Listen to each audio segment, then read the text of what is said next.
All right. Good evening, everyone. Welcome to Frankly Speaking Live here on webcast1live.com. This is Dave Kanyuk sitting in for Frank Holtzhauser tonight, who actually is here with us, riding shotgun. Welcome, I'm sitting Frank. in for Dave Kanyuk.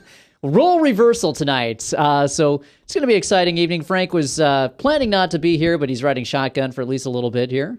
Well, yeah, I was... Good to have you as a guest on your own show, by the way. Yeah. Well, actually, we've moved our shows back from 2 to 3 on the radio. Right. And I was usually get on Facebook and try to post up the videos of the radio show and what have you to get them out. Mm-hmm. And I couldn't find today's show, and it was a pretty interesting show because we had a young guy in here from Southeast Polk that his real good friend committed suicide here a couple of weeks ago. And I terrible. guess it's kind of a pandemic out at Southeast Polk. It's really? It's something that's it's pretty eye-opening. Something in the water? I don't know. I think it borderlines a demonic, but I was trying to get that up, and I couldn't find it on YouTube. And of course, Maddie said Ryan didn't get it loaded up on YouTube or downloaded.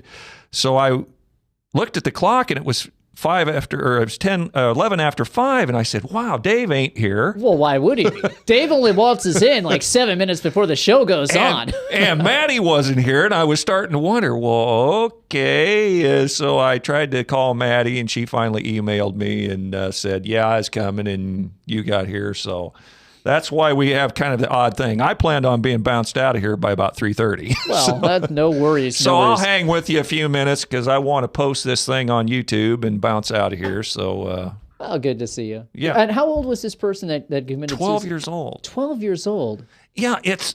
That's just shocking. I'm really. going to get the thing posted on my Facebook, so watch the show. He was on about the first segment, and then we had a Russian, and this is kind of a weird story. You know, Bob Montserrat, the guy that watches the chat on Mac's show on Fridays. There was a Russian pastor from Siberia in here. And just coincidentally... He delivers the cold, hard truth. Coincidentally, Bob made a visit in 1990s, roughly, and was helping for about 10 days with somebody with a book called Book of Life. Okay. Coincidentally... the Russian pastor had seen those meetings that Bob had been in 92. I don't know that they knew each other personally. Right. But that's how the guy was brought to the Lord. Huh. And it happened on our show today. Oh, wow. That the two guys met. And it was quite interesting. So I'll try to get that posted and watch that show. It was kind of an interesting show today. Yeah, that was today's View from a Pew? That was today's View from a Pew. I'll have to look It was for that. half Bradley Thompson, the young 12-year-old kid, and the other half was the Russian pastor. Wow. Yeah, we'll have to look at it. And that's at webcast1live.com, May 8th, View from a Pew. Yes. Wow. Okay. Yeah, definitely. We'll have to check that out. And what's the, we're on the radio now, or apparently some of the shows are on the radio. It's the Truth Network, the Truth... 99.3. 99.3, the Truth. We're not up citywide yet. Right. That's got pushed back a little bit. We was actually supposed to be moved out of here on the 18th. Oh, wow. Out to the Merle Hay location. That's got bumped up to more towards the end of the month, and of course you got Memorial Day. I'm not, I'm not sure when everything's supposed to go up, but shortly the citywide signal in about a 60-mile diameter of Des Moines is supposed to go up soon. That's very neat. But our actual move out to Merle Hay got pushed back a little bit. So Well, it's still exciting stuff that's happening. And Steve Dace will be here live. 3 to 5. 3 to 5 being broadcast. Very neat. Very neat. Yeah. And is this show going out on the radio, or This one here? are we prohibited? Yeah, we're still in the... Max got us on the lockdown. No, I said that one day to Max something. Somebody asked something, and I said, well, I only have an internet show. And he looked at me and he said, don't say only. He said, do you realize how many? He said, actually, he's got about 5,000 or 6,000 radio listeners. Mm-hmm. But some of his podcast goes in the 35,000 range. Max? Some of those. Wow. So he says far more people will see it in podcast than on the radio. So he said he was, giving me schooling me on something. He said, just don't say internet. That's a big deal. It is a big deal. Because eventually celestial radio is going to be extinct. And it will be, when they get internet reception or when they get radios in cars that pick up internet radio, and they have that now. Yeah. Max says talk will be the last thing to hang in there. Radio will be the first to go. Talk will be the last of the Mohicans. But eventually it will all go to, internet connection in your car. Yeah, that's probably right. And they're going to try and use that internet connection. The big push right now is going to be for driverless cars. We're actually no, seriously. Yeah, I know. I've seen it. It's I think it's all part of Agenda 21 from the UN. They don't want people to be able to travel freely like we are now. But yeah, they're pushing Mercedes. I saw a commercial for that just the other day. That Mercedes has, they're touting their driverless technology with the forefront leaders, and our car. You pay $50,000 for our car to not drive it. Are you sitting in the back? Are you sitting in the front or the back seat, hitting that imaginary brake? Because no, you're sitting there fooling around on your smartphone. Well, basically. no, but I mean, when you're with somebody else that's driving a car that you're not used to, you got that feeling of hitting the brake because they're not hitting it at the same time you would. I get that. I get that when I drive with specific people, namely my sister. But I saw a show on History Channel or Discovery, something kind of showing that phenomenon of somebody sitting in a driverless car.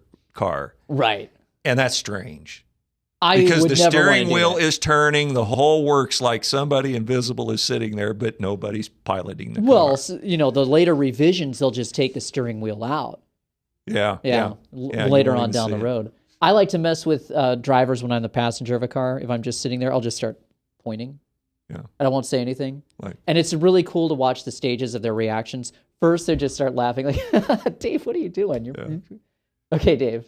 All right, Dave, stop it. So it goes from like, okay, this is really funny to, okay, this is kind of annoying. And then, okay, now I'm just mad at you, Dave. Stop pointing. All within like 3 minutes. Well, that's the same thing. Go outside and start looking up at the old Steve Martin bit. Back when he was a comedian, stand-up comedian. You start looking up at the sky. Well, what is that darn thing? Pretty soon, you'll get 5 or 6 people standing around all looking up at the sky, and they're looking at nothing. Yeah. I'm going to try that tonight. If I go out, I'm going to try that tonight. All right. Anyway, let's officially get the show started. If you want to join us tonight, the phone number is 244-0077 in Des Moines. If you're outside of Des Moines, let's add an area code to that, 515-244-0077. So let's get started. I was trying to think about stuff to talk about tonight for the show. I was thinking about the whole ISIS attack that occurred in Texas. Was this a week ago or a couple of weeks ago? The 2 ISIS-related gunmen who... That was just this week, wasn't it? Was that just... all the days meshed together. I'm an old man now, Frank. I'm about to turn 35. I've gone through my midlife crisis. I'm over the hill now. It's a steep decline physically for me at the moment. Well, if man's normal lifespan is 70, you're on the downhill side now. Yeah. You don't have to remind me. Anyway, what's that, Maddie? 85? I got some hard living behind me, Maddie, so... Do you burn out? Would you, if you had your druthers, would you burn out or fade away? I mean, the old saying is live hard and leave a good-looking corpse. Right. Would you burn out or fade away? I don't know. The mouthy, obstinate part of me says I'd rather burn out, rather go down in a blaze of glory. But the lily-livered, yellow-belly coward of me that doesn't like any change would say, no, please, let me hang on just as long as possible. Please. Anyway, I was thinking about the whole ISIS thing. These gunmen came out. They confronted this rally or this art contest that they were having. This was sponsored by a woman named Pam Geller. Apparently, she's an author. As far as I can tell from visiting her website, she's a author / self-promoter. And knocked down, drop dead gorgeous. What are you smoking? She meets my cup tea. She meets the exacting Frank standards of excellence. Magnifique, yes.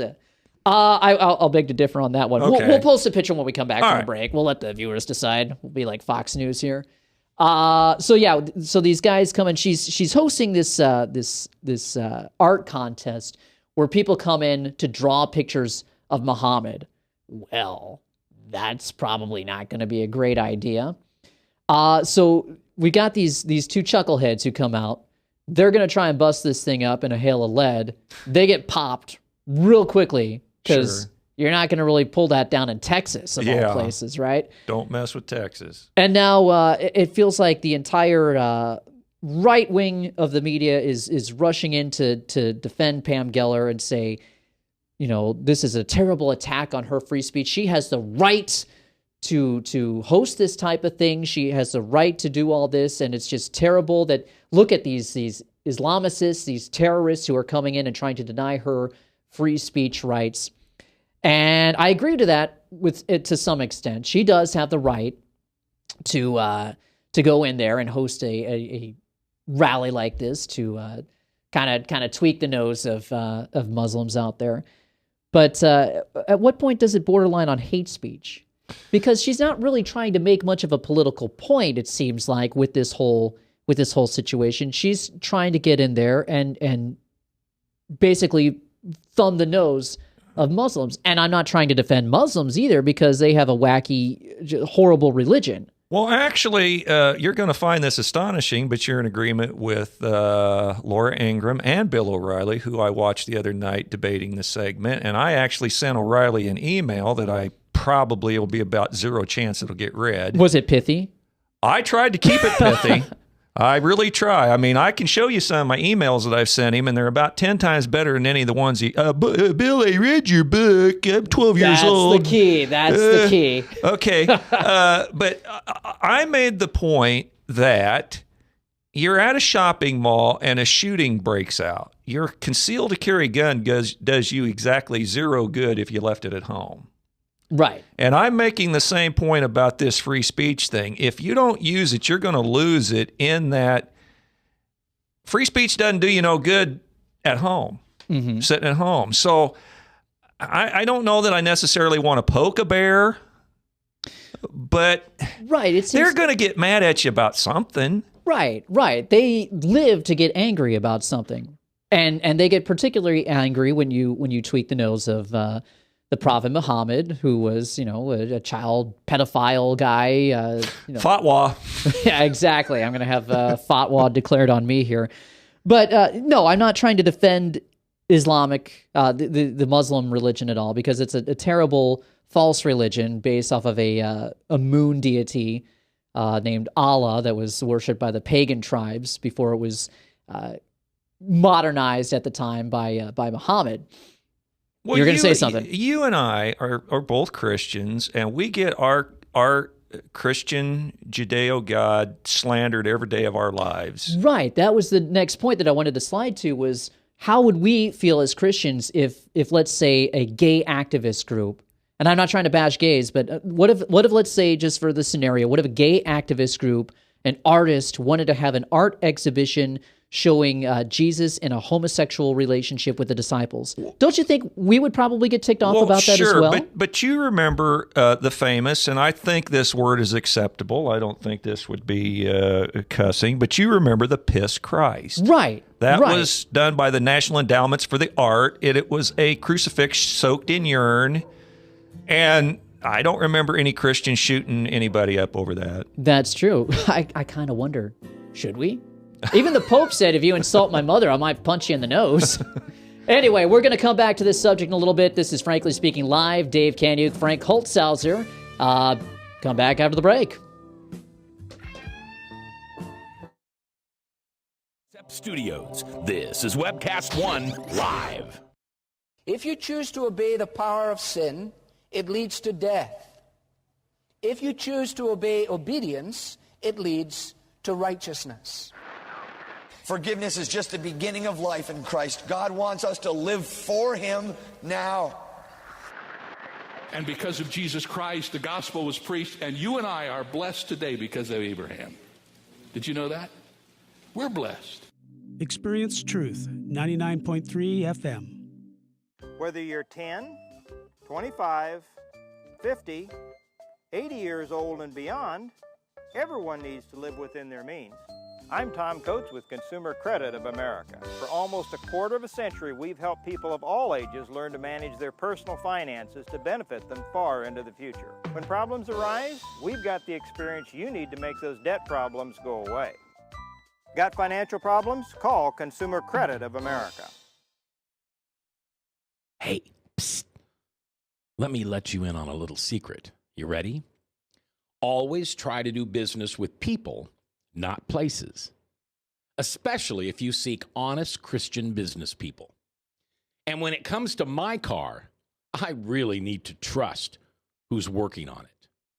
Now, my family is so blessed. A few years ago, we found a family-owned automobile repair shop that operates as a Christian business also. Open, honest, reliable, trustworthy. It's AMCO on Hickman Road in front of Kmart.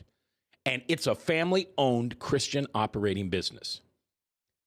This family treats your car as if it was their car. Everything from oil changes to transmission repair and everything in between.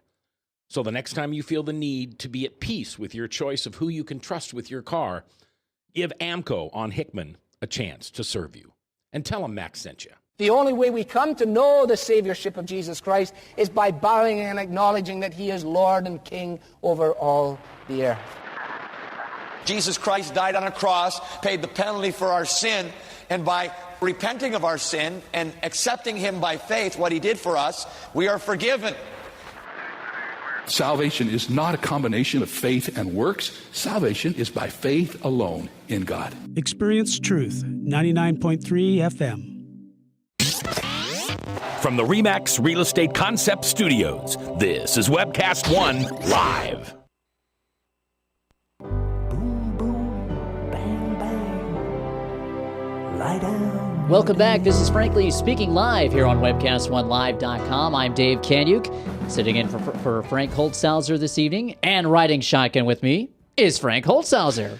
You know, have you noticed lately, Maddie's getting awful bossy. I was sitting over here about 3 inches to the right. Yeah.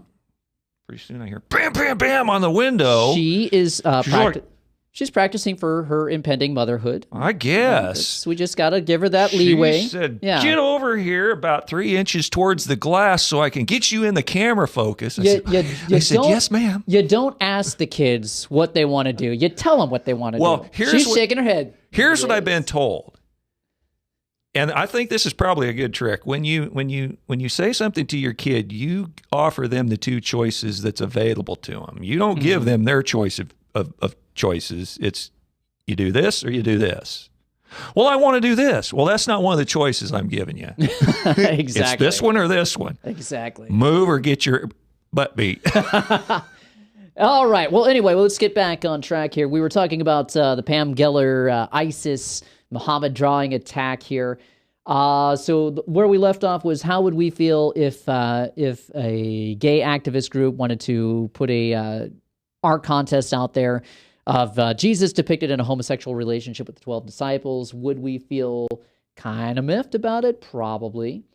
And this rush to defend Pam Geller for her freedom of speech, which, yes, she does have that license for freedom of speech, but what is it that we're defending about Pam Geller? I mean, should she have even been undergoing this in the first place?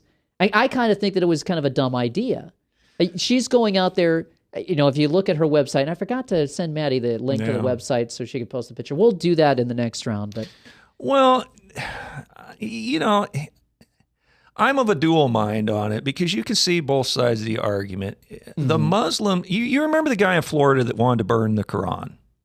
Sure. Okay. Oh, yeah. He was threatening he was going to burn the Quran. And finally, he had a visit from Secret Service or White House, something that was trying to get him to back down off of that because we had troops in, harm's way, so to speak.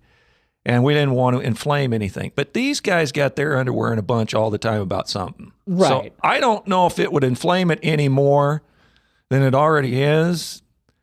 But, like I say, do you tweak their nose? Do you poke a bear? Do you poke a sleeping bear? I don't know. I'm kind of a split mind on it. But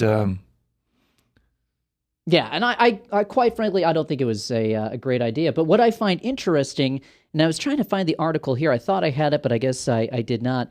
But what I find interesting is apparently one of these gunmen was in contact with the FBI. The FBI had known about him. They were watching him. Let's see here. This is from Fox News. Federal authorities were investigating one of the gunmen involved in Sunday's attack on a Texas cartoon contest featuring images of the Muslim prophet Muhammad as counterterrorism investigators worked to determine whether the men had any formal ties to the Islamic State terror group. A federal law enforcement official told the Associated Press that authorities had an open investigation to Elton Simpson at the time of the shooting, in which Simpson and his roommate Nadir Swoofi wounded a security guard before being killed by a Garland, Texas police officer. The official was not authorized to discuss the ongoing investigation, etc., etc., etc. It has previously been reported that Simpson was on the investigators' radar because of his social media presence. A final tweet from an account linked to Simpson was posted about 20 minutes before the attack and said, "May Allah accept us as mujahideen or holy warriors." Among the hashtags used by the account was hashtag Texas Attack. Well, I think obviously they had security there thinking that something like this might happen. Mm-hmm. And, to no one's surprise, it did. No one's surprise, it did. Well, here's the thing. The New York Times, a couple of years ago, came out with a story basically admitting that most of these homegrown terror attacks that have been thwarted in the U.S. were first kind of cooked up by the FBI. Basically, they would get these guys on social media. They would make maybe a stupid comment in favor of Islam, and then they would get this FBI person who's watching those comments come in and just kind of needle them in and say, well, hey, maybe do something about those American devils, Well, here's No, go ahead. Well, here's my question. If we've got quote unquote these sleeper cells in the U.S., mm-hmm. known sleeper cells. Why aren't we rounding them up and exporting them out of the country if we know that? Well, and if we do know that, supposedly we knew about the underwear bomber. Mm-hmm. We knew about, we've known about several of these people that's been turned in. Supposedly we knew about the Zarnarev brothers. We had some heads up on them. So I don't know. Somebody's not telling us the whole truth. Exactly. The Zarnarev brothers, that's a whole show unto itself. But it's really funny that you mentioned the underwear bomber and everything like that, because that's kind of the next point that I was leading into. The reason that they do have sleeper cells, and ISIS is a real threat. What they do is they go in, they get like a few operational commanders. When I say, let me back up a little bit here. In the past on these shows, I've said that ISIS is basically a creation of the U.S. government, and that's not saying that every single ISIS person is controlled by the government. That they don't have to do that. All they have to do is get a few operational commanders, get them on the payroll. Then they send them out to basically recruit, and they get these knuckleheads recruited up. They get them all wound up, these Wahhabists, and then they go out and they start killing. And that killing is real. These Christians who are being killed in the Middle East, being crucified in the Middle East by ISIS, it's a real threat. So we've got our government that goes in and funds this to create this real threat so we can go in and pose as a savior against this threat. And that's a whole technique called problem, reaction, solution. And it looked like you wanted to make a comment there. You weren't alive, nor was I, during the Japanese internment camps. Mm-hmm. Bradshaw and I got into a whole thing on this one day. George Takei, the Star Trek fame. Yes. I think okay. Finally cracked a smile from Maddie. And he's since announced that he's come out of the closet. He's homosexual. But, I had a guy, I was looking for some parts, kind of shorten the story up here, but I was looking for some parts, and I went to a junkyard, and my girlfriend had banged up her car, and I was trying to find some parts for a Toyota Corolla. Long story short, I got talking to the guy, and he said something about, I said, well, why don't you have those type of cars? Well, he said, for one, they're too expensive, and then he I could tell there was something kind of irritating him, and finally he come out with it. He said, well, them Japs put my dad's eye out during World War II, and he just hated Japanese people, and he was against Japanese cars.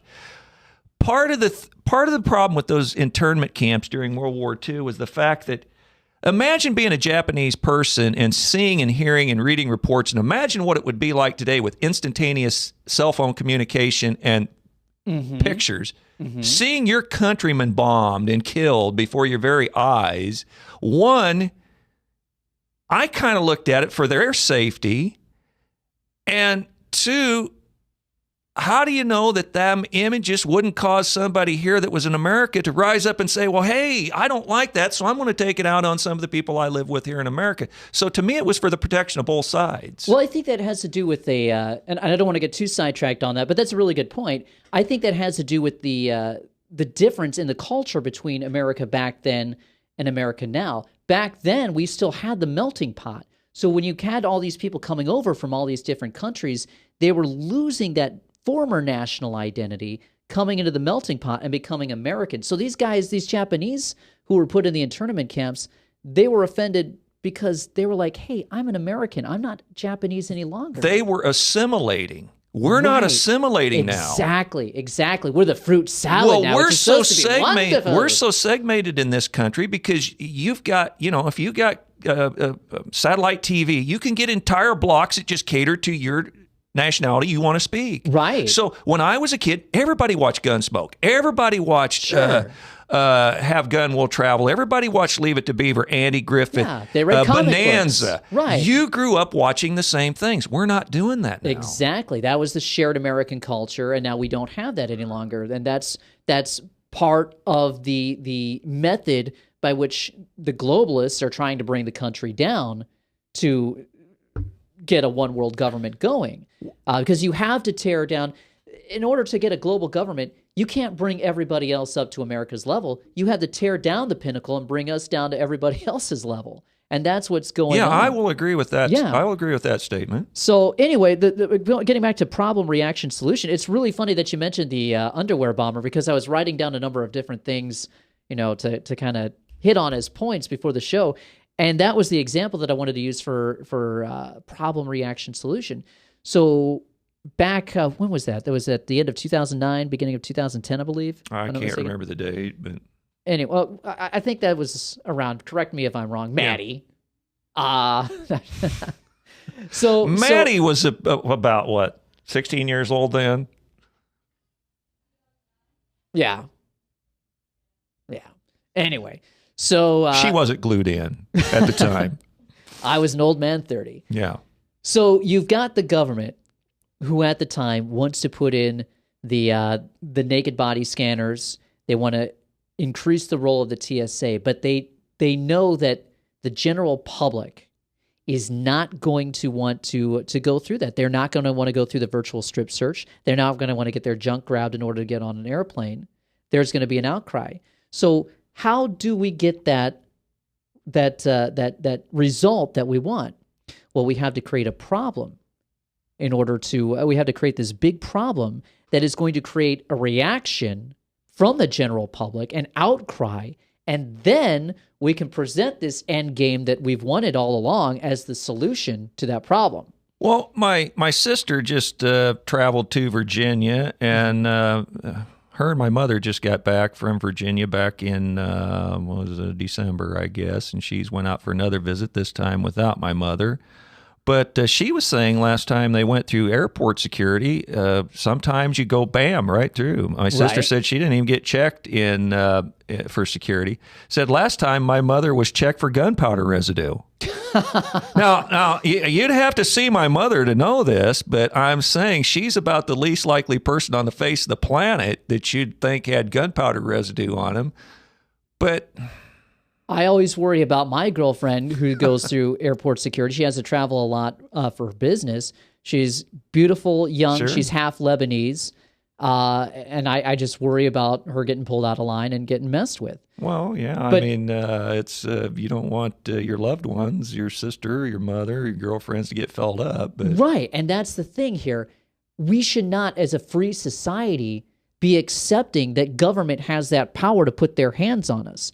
But the government, in order to put their hands on us like that, they had to come up with this problem in order to create an outcry, a fear-based outcry, so they could present a solution. So they get this kid. This kid actually was the son of an intelligence asset, and I forget the names of both of them, but wasn't his father an ambassador somewhere? Right. Yeah. So this kid was mentally unstable. He was basically a lost cause.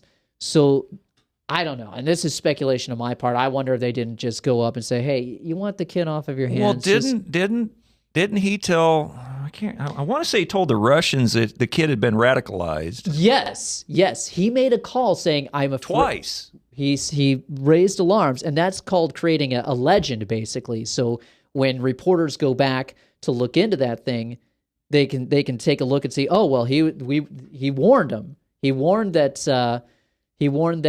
his son might be radicalized. So we should have seen this coming. My gosh, to get off on another tangent, during the Kennedy assassination, someone made a call saying that, hey, I think so-and-so might have been involved with this. You might want to go check it out. They made a call basically to establish their whereabouts on that day to create a legend.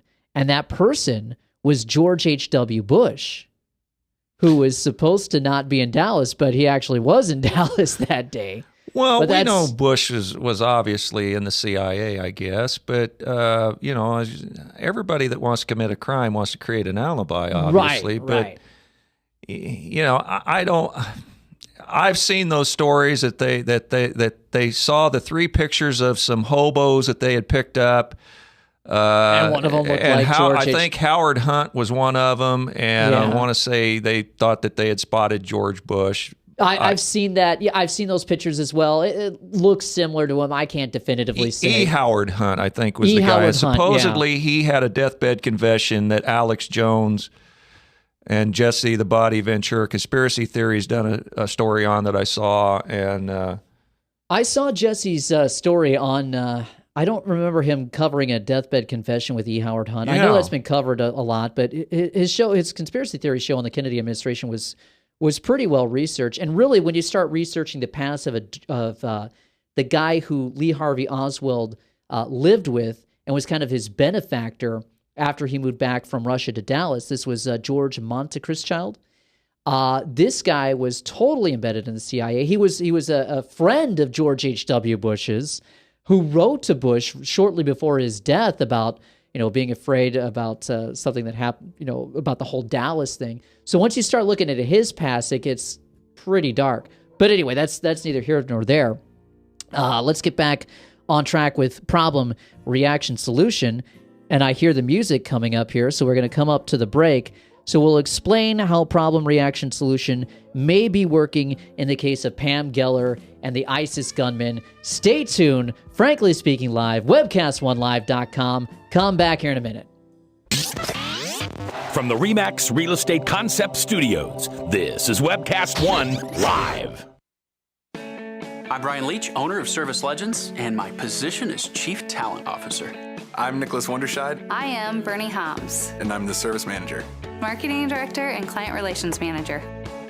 Everything that we do is about ensuring that we exceed your expectations. Our clients are important to us. 100% satisfaction. We're not just focused on heating and cooling. That's the easiest part of our job, actually, is fixing furnaces and air conditioners. Everyone that we come in touch with, we want to improve lives. Bottom line is, we've got our installation guarantees, 25% energy savings guarantee, comfort guarantee, temperature selection guarantee, property protection guarantee. 100% satisfaction guaranteed, fixed rate or it's free. All of those guarantees are backed up with a 100% money-back guarantee to hold ourselves accountable to making sure that you get what you're after. Just fixing the problem today. If they have another problem 5 days down the road, it's still fixed rate or it's free. We use what's called straightforward pricing. Our technicians are going to give you an exact to-the-penny price on what it's going to take before they move forward with any repair. That way you know what to expect. It's the same price every day. No surprises. If you get off work at 5 o'clock in the afternoon, You come home, you realize that, oh, my furnace is broken. Now you need to call somebody out that night. You shouldn't have to pay more for that. We're guaranteeing service 24/7. We run afternoons, evenings, nights, weekends. We're staffed to work that. Phone rings at 3 in the morning. You'll get one of our representatives answering the phone every time. We're not sending you out to Timbuktu in some call center. It's our Service Legend team members, our mission control team, I'll take a call anytime. and then they answer the phones the same way during the day as they do at night. It's a great day at your service company. How can we make you smile? That's the only way to provide true 24-hour service. When you're able to let somebody actually live in their home safely when they weren't able to do that before, where they don't have to stay up at night and worry about, is the heat going to come back on? Are we going to freeze the pipes? Is the baby in the room next door going to be sick because they got too cold? When you're able to help somebody overcome challenges like that, that's impacting a life. That makes a difference. I get goosebumps thinking about it. I love the team. I love the people that I work with. We have fun, but we work hard. I call them my ambassadors of legendary service. If you could just envision what that is, that's who we're sending to your home. They literally will call in, pick up the phone and call and say, hey, I want to talk to your manager. And I get on the phone, they're like, that technician that was at my house was the greatest technician ever. That's cool to me. We want to brighten people's days. Every person that we have going into the house has gone through an extensive background check. Drug testing, we have a very thorough interview process that 1 out of 140 people make it through. If we promise you something, that's what you're going to get, no matter what. We're here when you need us to protect the safety and comfort of your family. If you're not happy, we're gonna make it right. If we're willing to put 100% money back guarantee on what we do, what type of work do you think we do? Give us a call. We're there for you 24/7, 365 days a year. Enough said.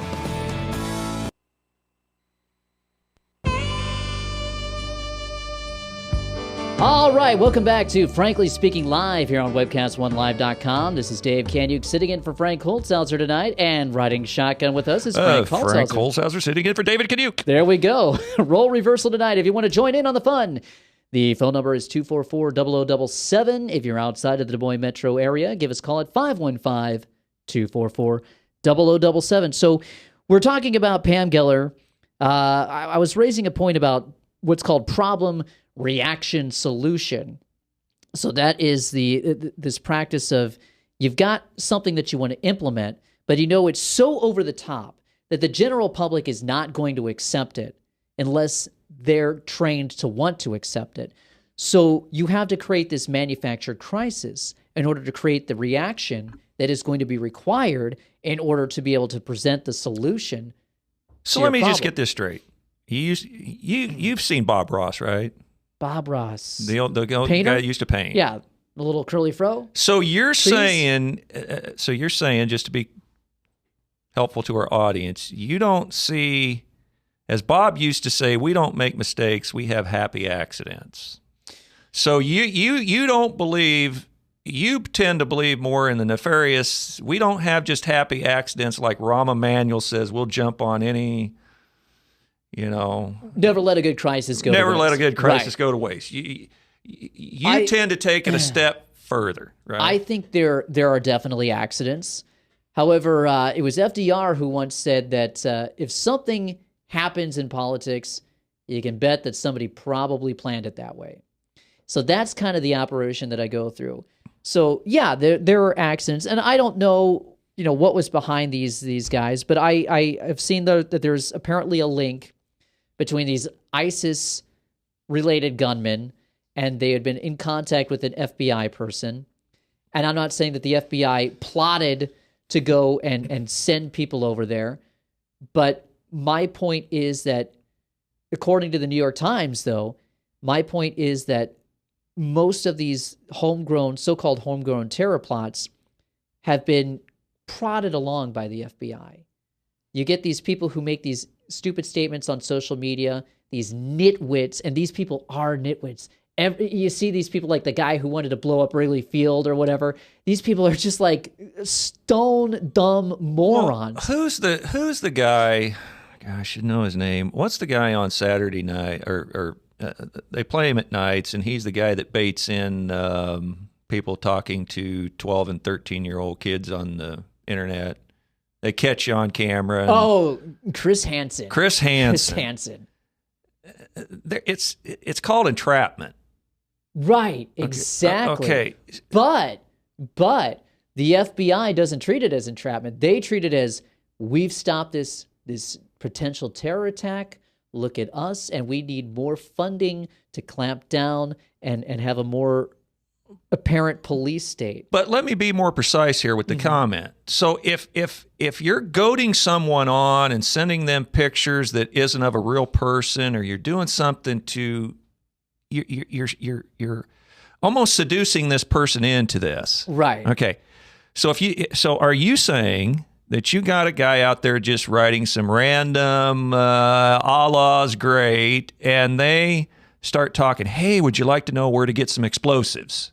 Hey, would you like to know this? Hey, would you like to know that? Do you think they're baiting them in? I'm not sure it's quite that, what's the word? I don't think it's quite that clear that they're trying to do it like that. I think it's more like somebody says something along the lines of, maybe in this case, maybe somebody posted something on social media that was something along the lines of somebody ought to take her out or something like that. And then they strike up a conversation as like a third party. Well, let me tell you an incident I had. This goes way back into the 90s when it was Microsoft 98. So that'd tell you how far back that computer was.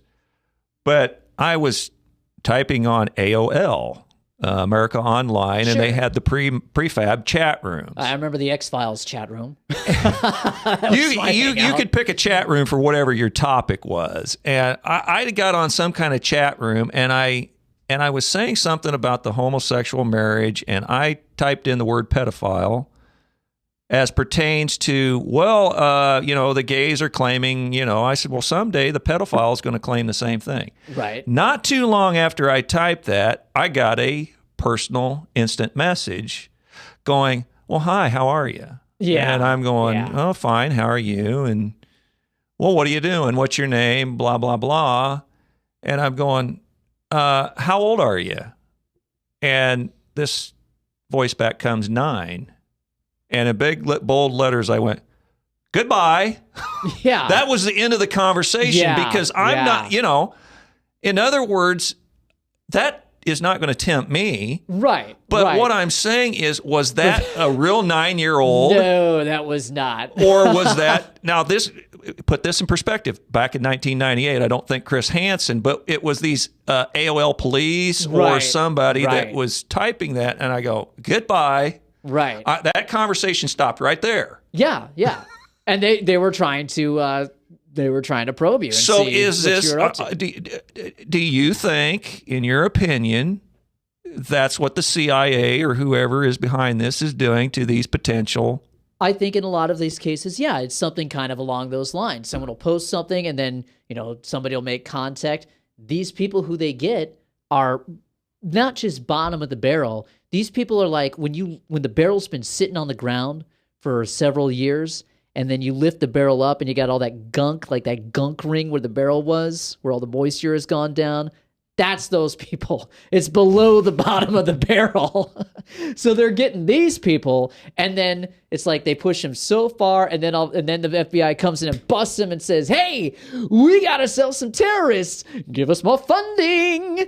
So, and that's what happened with this underwear bomber. They get this kid, they drug him up.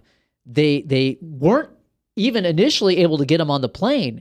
The security at that airport was actually stopping him. He was on a flight from Mumbai, I believe, something. Yeah, that sounds familiar. Yeah. So they were stopping him, and then witnesses. We wouldn't have known about this if it weren't for witnesses like Michigan attorney Kurt Haskell, who kept on saying, no. This kid was helped on a plane. He had an escort with him. He had this dude walking around, and he called him a sharp-dressed man because he was in this impeccable suit. It's like he had this guy who was dressed up in a suit who got him on the plane. When security wouldn't let him on, this guy spoke to security. They escorted the both of them, and then the kid got on the plane, and the sharp-dressed suit guy wasn't seen on the plane. And the FBI initially was like, no, that's not what happened. But Haskell kept on. He kept on with his story until the FBI finally said, okay, yes, there was somebody else, but we can't find who it is. So they got him onto this plane. And we've got another break coming up here. Is that correct, Maddie? I hear music. We got another break coming up. Join us for the end of the show coming up. We'll be back. This is Frankly Speaking Live, webcast1live.com. From the RE/MAX Real Estate Concept Studios, this is Webcast One Live.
Get away from us, you mean old credit card. We don't have any more money. We're in trouble now. Save us! Help! Somebody save us!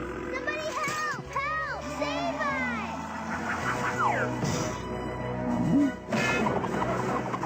Hi, I'm Tom Coates from Consumer Credit of Des Moines. If your credit card's a little too animated, give us a call. Hooray! We're saved! Consumer Credit! You're our hero!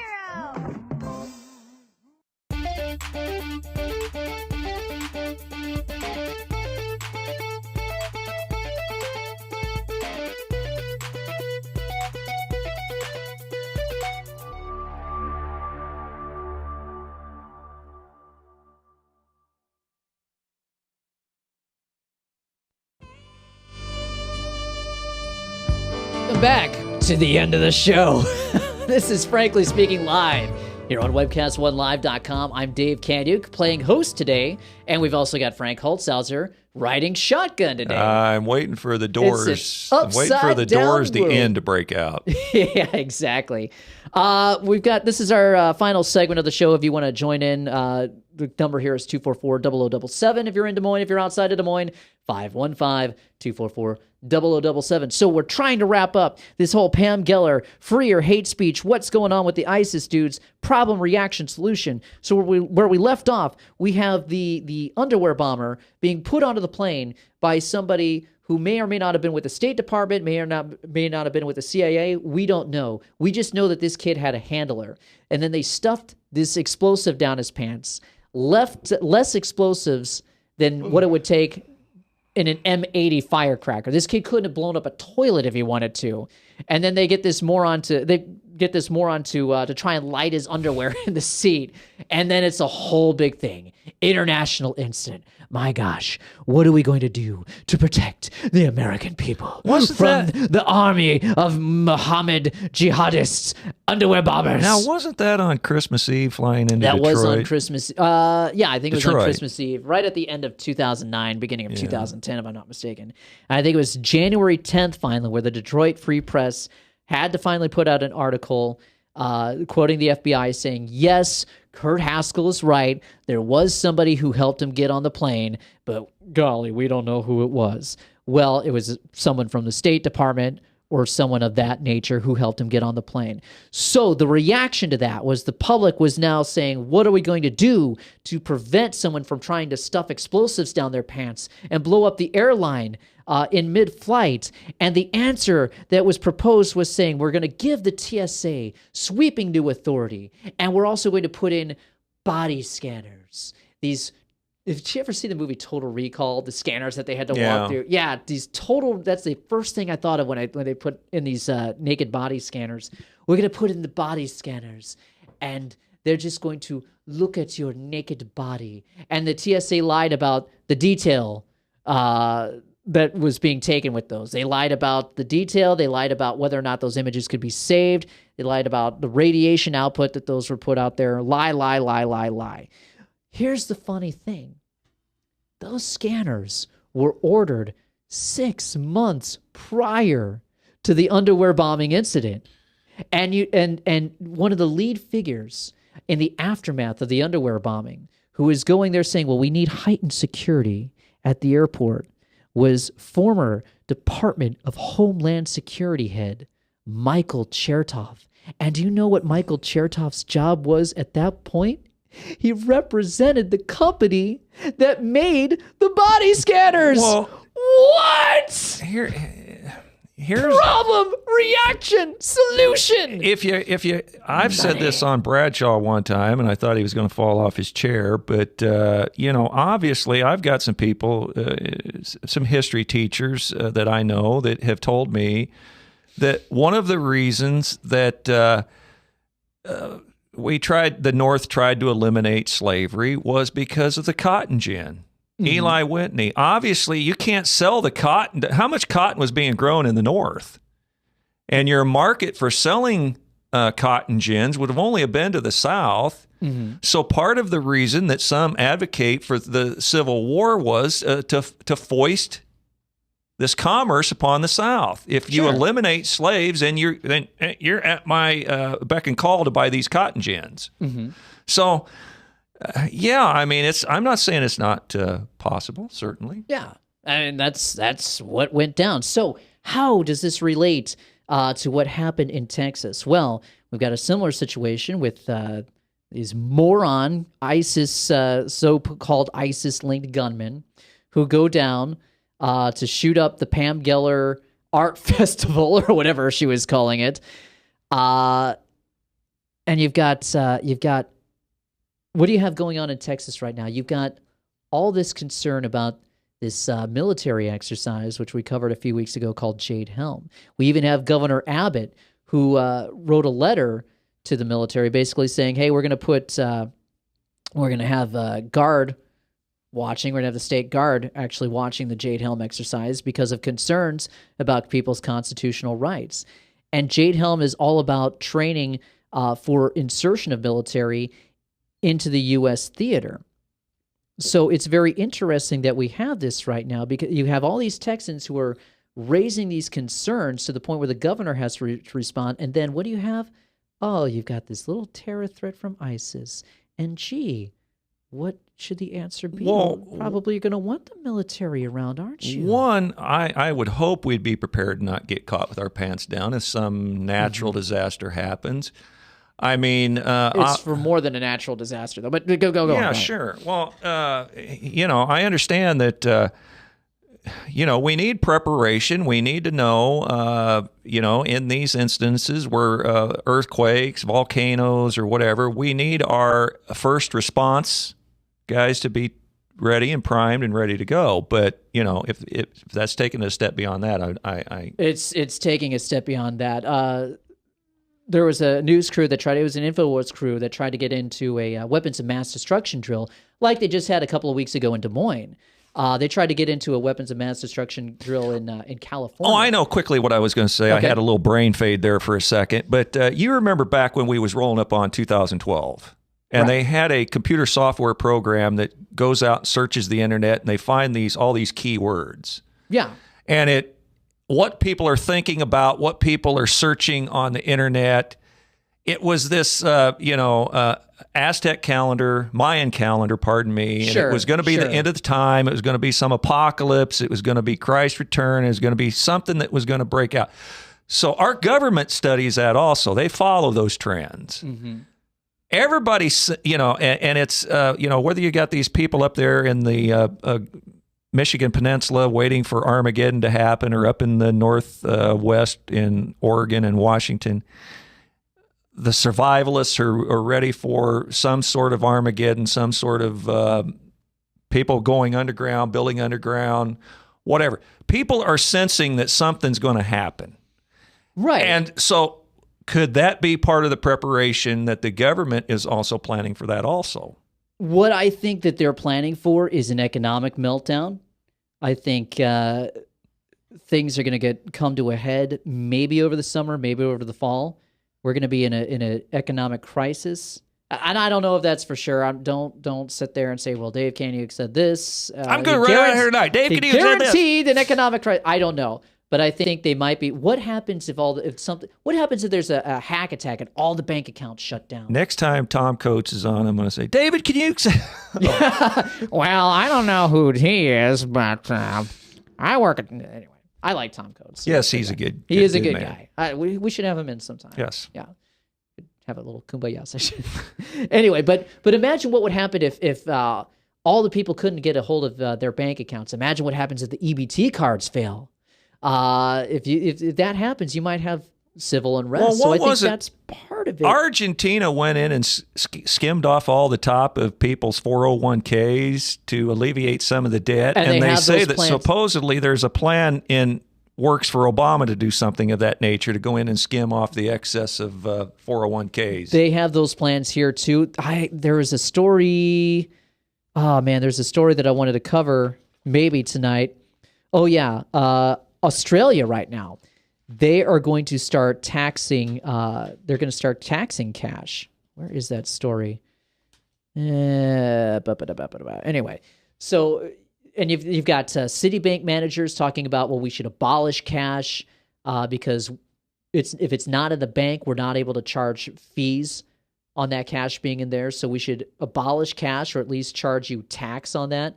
I think they're going to charge taxes on your cash in Australia, which is double taxation. You've already paid taxes on that income, at least if it were in America. So it should be illegal. It's double taxation to pay for taxes on cash that you already have from your income.